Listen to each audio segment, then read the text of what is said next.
Good morning, everyone, and welcome to our webinar today on setting up a safe test station.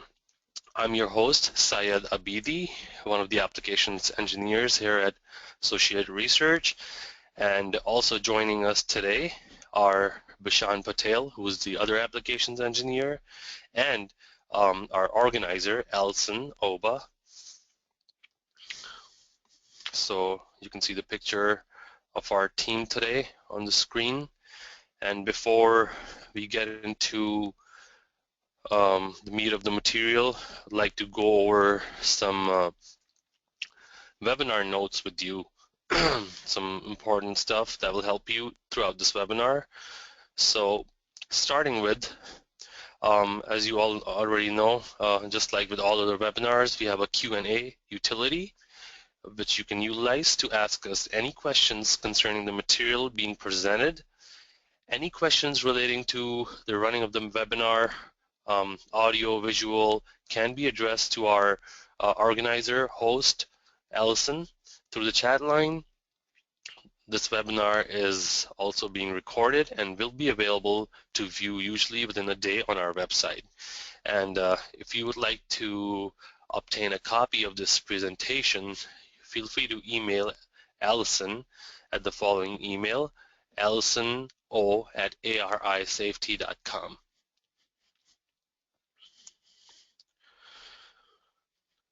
Okay, so we're gonna go ahead and start here. And real quick, just a quick recap of what we covered during our last webinar, which was on electrical safety testing 201. We covered some common electrical safety tests that we've covered in a lot of different webinars. We covered automation, testing with multiplexers and software control. And then we also talked about data collection and methods of data acquisition and how Associated Research test instruments and software can enable the users to collect data and store data and parse data, test data. Here's what we're going to be learning today, starting with the basics of safety. What is safety and why do we test? Shock hazards. We're going to revisit some of the shock hazards that we've covered in one of our previous webinars as well. And then we're going to talk about some of the tips. We're going to give you some tips on what a qualified operator should know. And then we're also going to get into talking about building safeguards, such as stations with positive protection, stations without positive protection. And then we're also going to talk about some additional safety methods, such as we're going to give you some more tips on how you can make sure that your test station is set up in a safe and proper way. Okay, so once again, feel free to use our chat line. Bishan Patel will be answering any questions relating to the material that's being presented, and Alison will be helping you out with our polls. We'll also have some polls during the webinar, and I'll also have a couple of videos for you at the end. So sit tight, and we're going to start with why do we test, basically? Why does safety matter? Well, first of all, there is the operator safety, which is the condition of being safe from undergoing or causing hurt, injury, or loss. This means basically we want to make sure that the test operator, whoever is performing the electrical safety test, is also protected and knows the risks of that are shock hazards that are present in using the test equipment. Then we have the product safety device, which is nothing but a device or a machine or even a circuit, or it could also be a feature which is designed to prevent inadvertent or hazardous operation. Well, this could be something as simple as a safety mat, which can provide protection to a operator who's trying to perform high voltage testing. It could also be a feature or a circuit like a smart GFI in the test instrument itself. So the severity of electric shock is first of all, influenced by, the physical condition and response, the path of the electrical current through the body, the duration or length of time the person is exposed to the shock, the magnitude of the voltage and current flow, and the frequency of the supply voltage.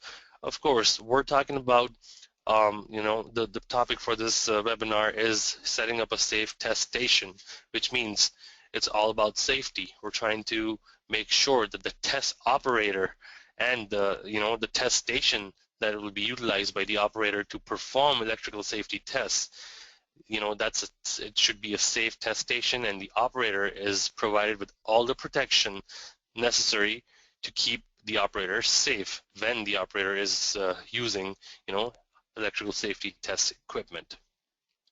So here, these are basically the factors that are, that influence the severity of the electric shock. And we've covered this in the past, and again, it's always good to revisit these. But here's a quick picture of how a contact, is made with one point of a circuit and ground. These two pictures basically are showing how an operator or any human being can come in contact with a live circuit and as a result get shocked. Basically, we're showing you the potential shock hazards.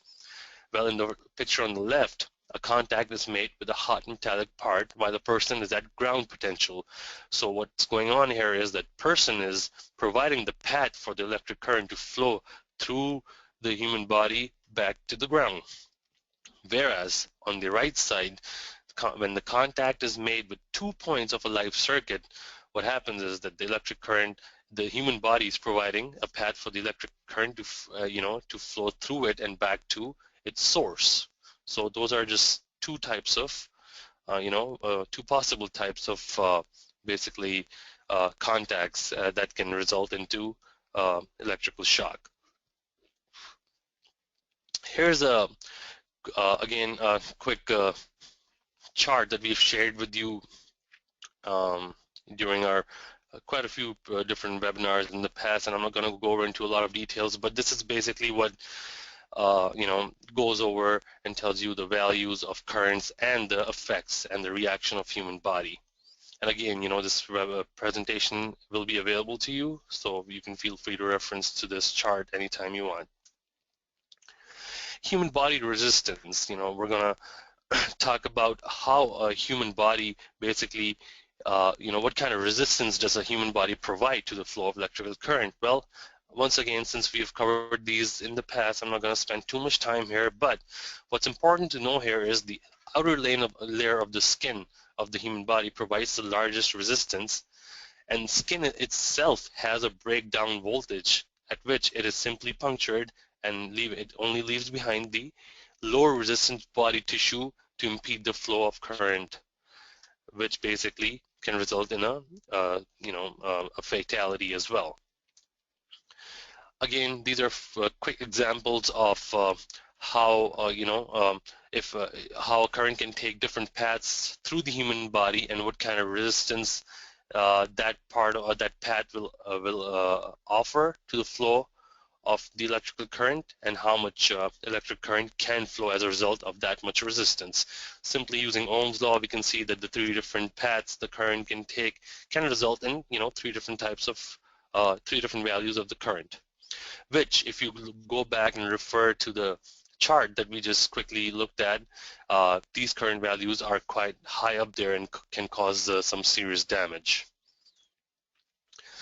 So before we proceed any further, I'd like you all to take a moment and participate in one of our first poll today, which is about, do you use ESD mats or smocks at your electrical safety testing station? We're going to take a quick pause here, and Allison's going to announce the results once you guys are done.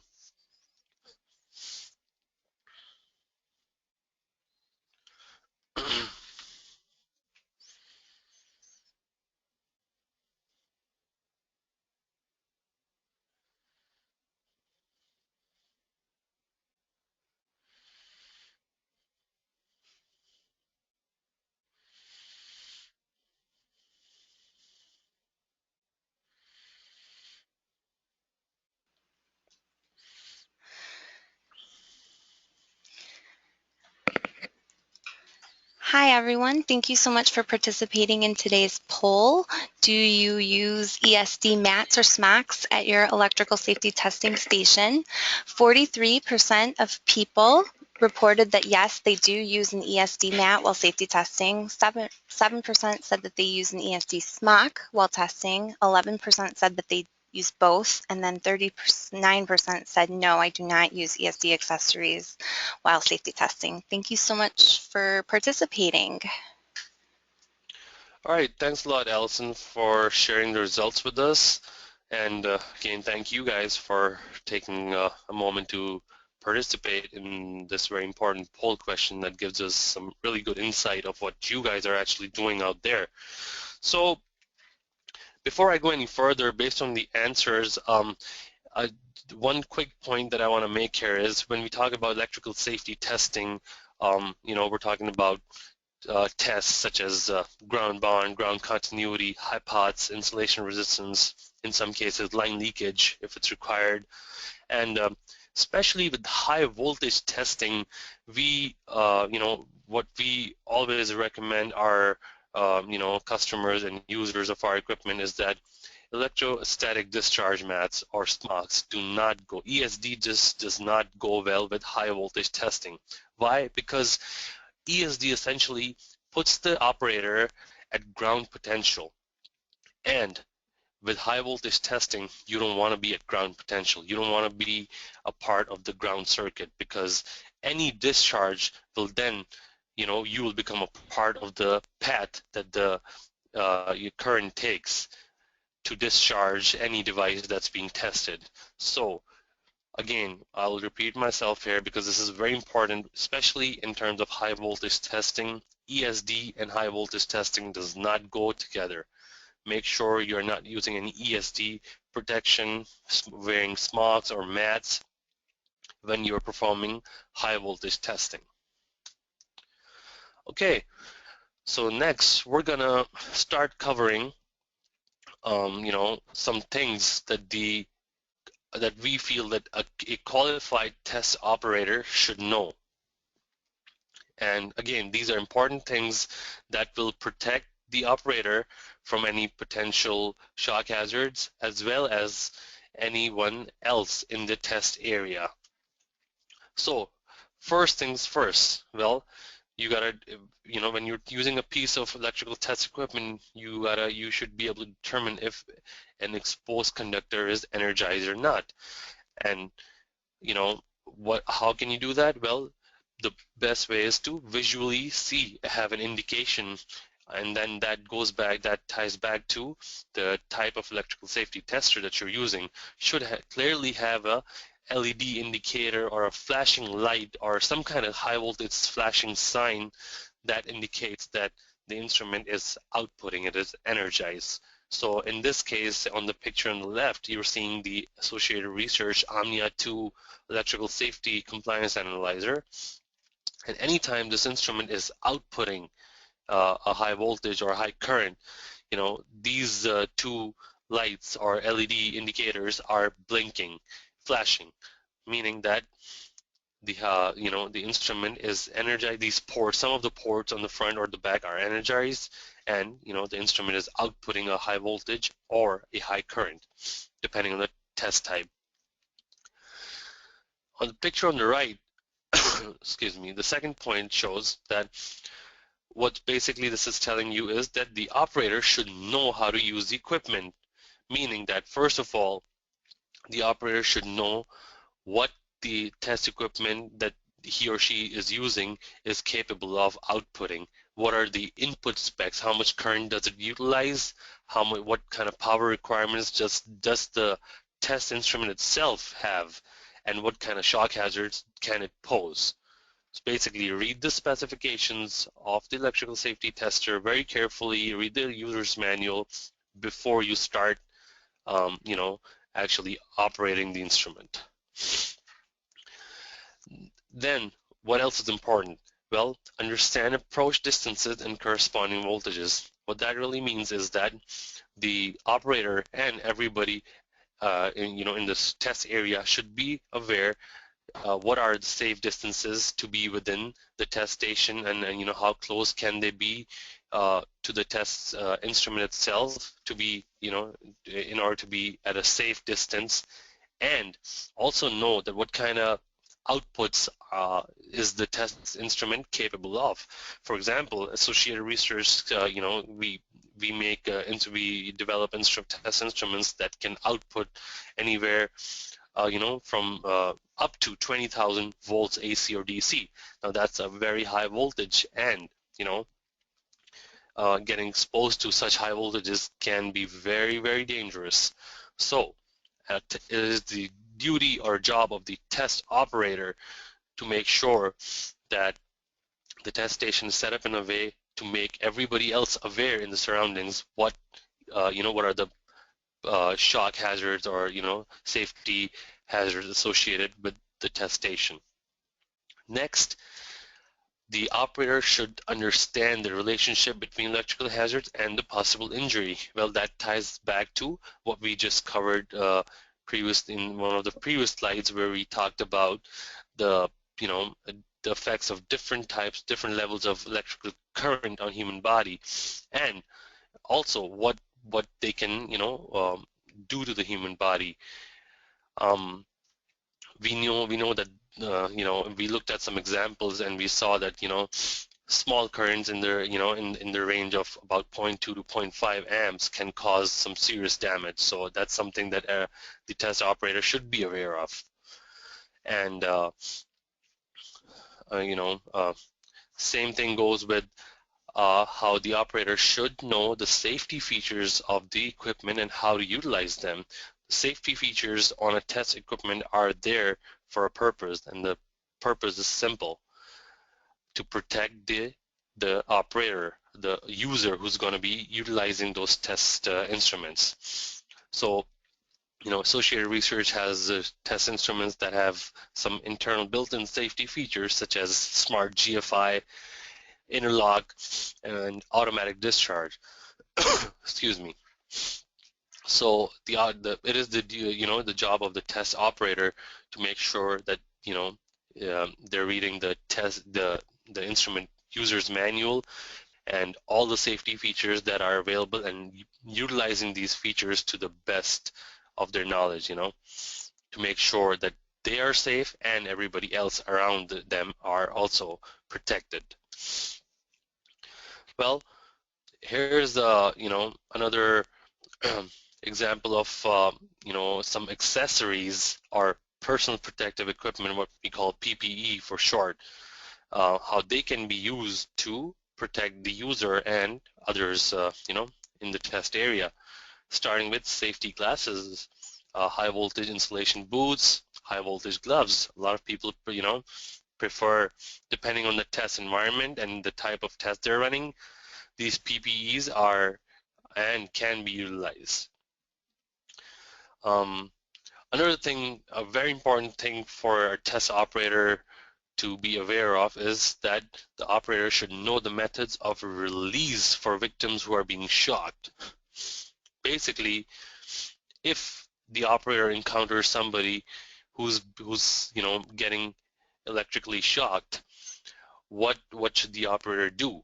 Well, what let me tell you what the most important thing that the operator should not do is to touch that person who's being shocked, because all that they'll end up happening is that if you are the operator and you see somebody getting shocked and you touch that person, you're only going to expose yourself to the same electrical current, and you will be a part of that system. So you don't want to do that. You want to follow the picture on the top, which is basically use a non-conducting stick or a rod to separate the live conductor that's touching the person or operator who's getting shocked. So again, use all safety means to make sure that you don't touch the person getting shocked, but you make sure that you use something non-conductive to remove the person that's being shocked from touching um, the live conductor. Okay, a few other things that we feel are very important for a test operator to know. Starting with, understand that the tester is a variable voltage power source. Well, again, this goes back to a high-pot tester where, as we all know, a high-pot tester is a constant voltage source. It's a variable voltage source, meaning that the voltage on the high-pot tester can be adjusted, depending on the test requirements. Could be set to 100 volts, and depending on the test instrument type, it can be set to up to 20,000 volts or whatever is the max output capability of the instrument. Also, touching or coming in contact with the product or device under test, the DUT, during the test can also result in a dangerous shock hazard. Why?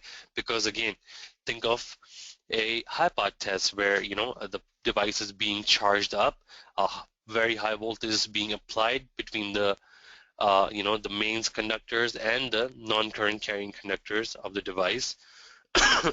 Excuse me. And this insulation of the product is being stressed. As a result, there's a leakage current flowing, and that leakage current needs a path to go back via the return side of the circuit. But if the operator or if anybody else comes in contact with the DUT that's being high-pot tested, you're only going to provide the leakage current, a path to discharge through your body, which can again result in a severe injury. And I'm not joking; these things have happened. We do run into, situations where an operator, did not properly discharge the device under test, and somebody ended up touching it, and all the residual charge that was on that device was discharged through the person who ended up, uh, touching the device. Also, what's important to know is that, again, discharging methods, make sure that you provide a complete path, continuous path for an instrument to discharge, and be wary of all the test leads around you. Only a test operator, using a test station is aware of all the, wires, and which wires could become live and which are safe to touch. So this knowledge is very important for all test operators running a test station. And in the end, the most important thing is to make sure that each step, if you have a test work plan, and there's a safe test procedure or a safety procedure, make sure you follow each and every step accordingly and properly. Do not try to take any shortcuts, because shortcuts in electrical safety testing can lead to very bad things. And we've experienced those since we've been in the industry for long enough to realize what are the possible ways people can get shot when performing electrical safety testing. And that is why we've designed this webinar to further enforce the concept behind a safe test station. A few other things we want to throw out there are regarding building safeguards into a station. Well, excuse me. First of all, you know, things like positive protection like enclosure, DUT enclosure, can be used to minimize shock hazard. When I say enclosure, meaning it's a non-conductive material like a plexiglass enclosure in which the device under test is sitting, and all the wires coming into the device under test are clearly seen by the operator, and the operator knows which wire is doing what, which connection is doing what. And this enclosure door can be tied to a safety interlock, meaning that if somebody by mistake tries to open the door of this enclosure while a test is running, uh, the safety interlock is hardwired to this door by many different means, and what it does is that it basically aborts the test. It basically aborts the output. It kills the output so that it knows that the enclosure door has been opened, interlock will be broken, so that if anybody comes in contact with the product under test, there won't be a shock hazard present, because the instrument, the test instrument, is not outputting anything. Again, good cabling and insulation is also a very important thing when it comes to electrical safety testing. Probes can be used, in places where high, current or voltage needs to be applied to um, points that are not easily, uh, cannot be easily connected to maybe an alligator clip or some other kind of clip. That's where we can use, safety probes. Again, the use of personal protective equipment is also very important in some cases.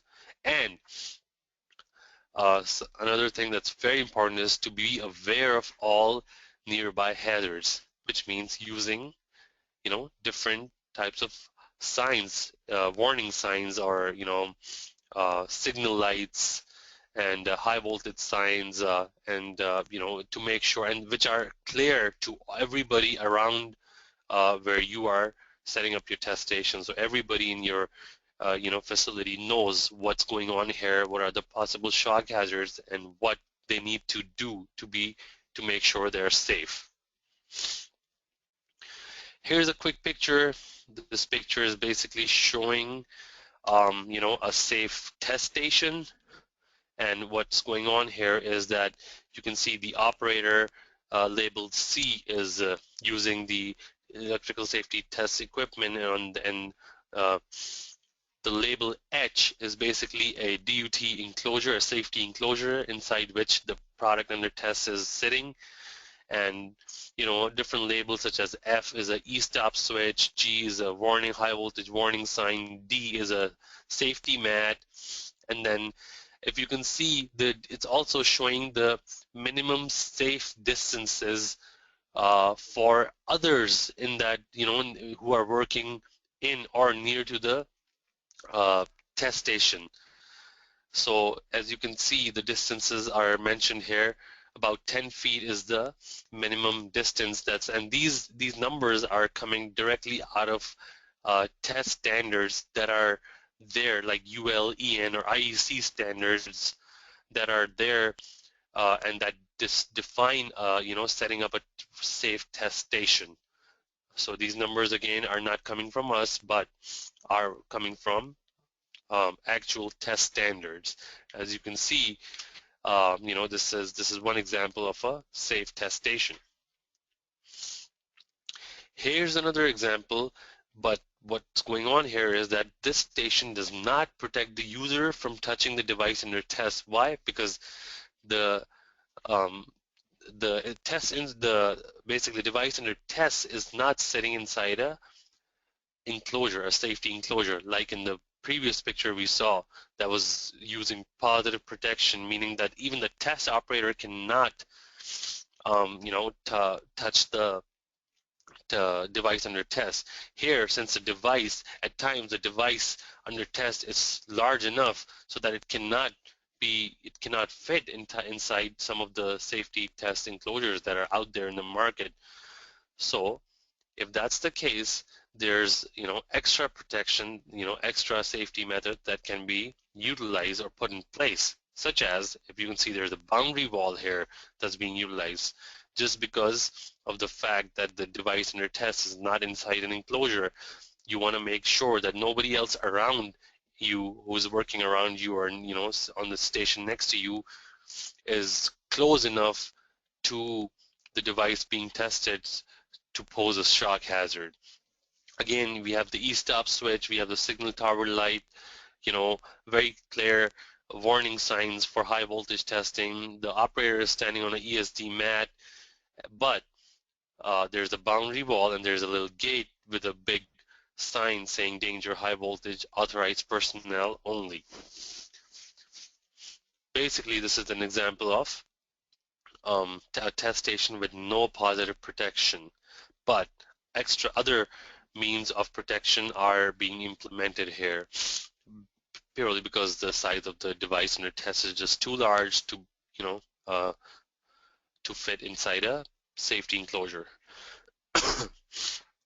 Excuse me. So with that said, we've reached the point for our, where we have we're going to request you to participate in our second poll of today's webinar, which is regarding what kind of workstation protection do you utilize. So feel free to, take a moment. This thing, okay, it's not going away. No.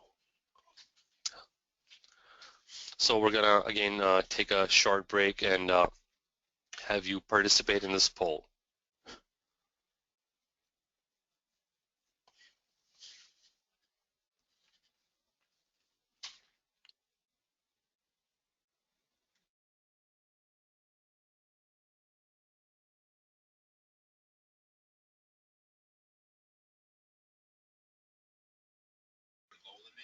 Hi, everybody. I'm going to go ahead and close the poll. Thank you so much for participating. As you can see, we got a response of 65% of people who said that they use warning signs for workstation protection. 42% of people use insulation mats. 45% of people use DUT enclosures. 35% of people use signal lights. And 32% of people use e-stops. Thank you so much for participating.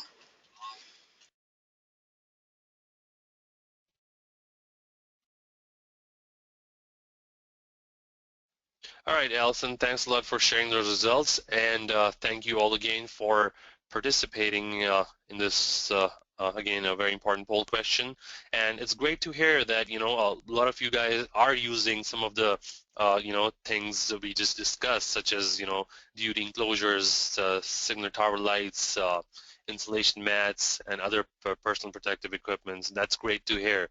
We're always delighted to see anywhere there's electrical safety testing being performed, it's being performed in a safe way, because we are all about safety. We want to make sure that we want to enable you to be able to, perform your testing in a safe way, protecting yourself and others around you. Here's another quick example of a test station with a positive protection. This picture was taken right here in the lab where I'm sitting right now, and as you can see, we have on the right side the electrical safety compliance analyzer. On the left side is our famous DUT enclosure made out of plexiglass, and also it can be hardwired to our safety interlock at the back of the instrument. As you can see through you can very clearly see all the wires coming in and out of this DUT enclosure, and basically as a test operator you must know all these connections, which wires doing what, and what's the purpose of each connection. So here's again, and we have a danger high voltage test area sign on top, which is clearly available and which is clearly seen by everybody who would walk by this test station. Here's an example of a test station without positive protection. However, what's going on here is if you look on the left side is the new HiPod Ultra electrical safety analyzer. On the top bench is sitting our device under test. Then we have the warning sign. However, as you can see, there's no DUT enclosure. However, what we're doing is we're utilizing our switches for starting the test. We're using our dual palm switches as shown in the picture, which will enable the operator to execute the test. And again, I have a couple of videos that I'll like to play at the end of the webinar, which will give you a better idea of how these dual palm switches can be utilized to perform safety testing. A little more on these, dual palm switches. Basically, these are additional methods of operator safety that we like to present to you guys, and in the form of dual remote palm switches. What these do is basically they will not activate the test if only one of these buttons is pressed. The activation starts with both switches being press at the same time, and the activation of both is should be within 0.5 second. So if you press one switch and you put in a delay of more than 0.5 seconds and then press the other uh, dual palm switch, the test will not execute. It will only execute if the time difference is 0.5 seconds. Again, this is another way of safely starting a test without having to be too close to the test instrument or the device being tested. Other additional methods of safety, we want to talk about our signal tower lights here. Well, what these do basically, these lights can warn operators in the nearby areas or anybody else walking in the nearby area or close to the test station where you are sitting, and it can basically warn everybody to the status of the test and if the instrument is outputting high voltage or high current or not. So basically, depending on the test type, the three lights can indicate, for example, red can indicate the test is performing. Yellow can indicate the test is pass or fail. Green can indicate that the test is not running, or vice versa. You can adjust these accordingly. You can hardwire these to our instruments as required. Um, Basically, these lights are also available and they're compatible with most of our instruments, and they can be mounted in plain sight for the entire work area, and they can be mounted at at a point that's high enough for everybody around you so that they can easily view these and understand and know and be aware what's going on at this particular station. Again, we're gonna talk about the safety mat. What this safety mat does is that it isolates the operator from ground while testing, which greatly, reduces the shock hazard. Again, we talked about ESD protection, ESD mats. This is not an ESD mat. This is just a safety mat, which basically makes sure that the operator is not at ground potential, because during high voltage testing especially, you don't want to be at a ground potential, and you don't want to become a part of a circuit that will basically provide the discharge path for any charge that's building up on the device that you're testing. It basically isolates the user from ground potential. Having said that, I'm gonna quickly play a video that I have put together. One is basically, the first one that I'm going to play is a video with no positive protection, uh, something we just talked about, and I'm going to go ahead and mute it. And as you can see, we have the two dual palm switches connected along with the signal tower light. There's one switch and there's the other on the left. Then we have our test button. If as you can see, if you press the test on the instrument itself, it will not start the test because it's in the PLC mode. But if you press the two dual palm switches within 0.5 seconds, the test starts. You can see the high voltage light LED blinking on the front panel, and that's how these switches can be used. The next video I'm going to play is regarding a workstation with positive protection, meaning that we have a DUT enclosure along with a signal tower light. We're not using the dual palm switches because our device under test is safely sitting inside a DUT enclosure, and the operator will go ahead and push the and basically right now what the operator is showing is the DUT enclosure is hardwired to this safety interlock. The operator is going to start the test using the front panel of the instrument. The test is going to execute, and you saw the interlock open message. That's when, because the operator, which was not in the picture, had opened the interlock door, broken the interlock, and the test was aborted. So that's how the interlock and the enclosure can protect the user from being shocked, from coming in contact with the device that's being tested.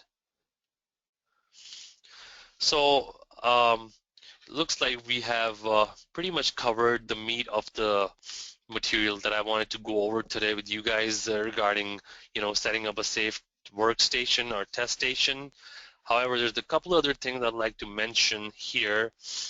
First of all, some of the training resources. As you know, OSHA is an organization that deals in, that defines the training, requirements for anyone exposed to voltages in excess of 50 volts. It also defines employees who must be qualified to work and what is the qualified operator.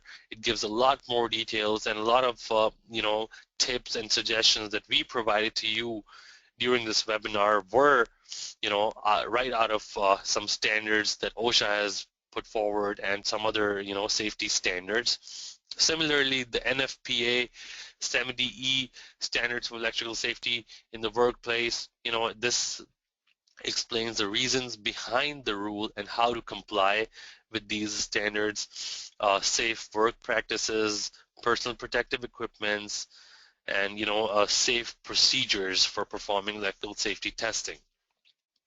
Then we have BS, the British standards, EN 50191. Well, this particular standard this is a standard that is just dedicated to the erection and operation of electrical test equipment. Basically, this standard is was written to provide instructions and resources to help operators and companies set up safe test stations at their facility. It defines the recommended setups for electrical testing stations and provides all the safe methods, safe practices that should be utilized in setting up these safe test stations.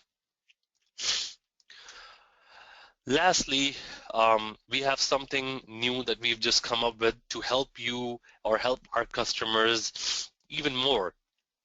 And what we have for you is, if you are, which you most likely, if you are complying with the safety test standard, you will be getting audited by a UL inspector or any, an inspector from any safety agency that you're working with.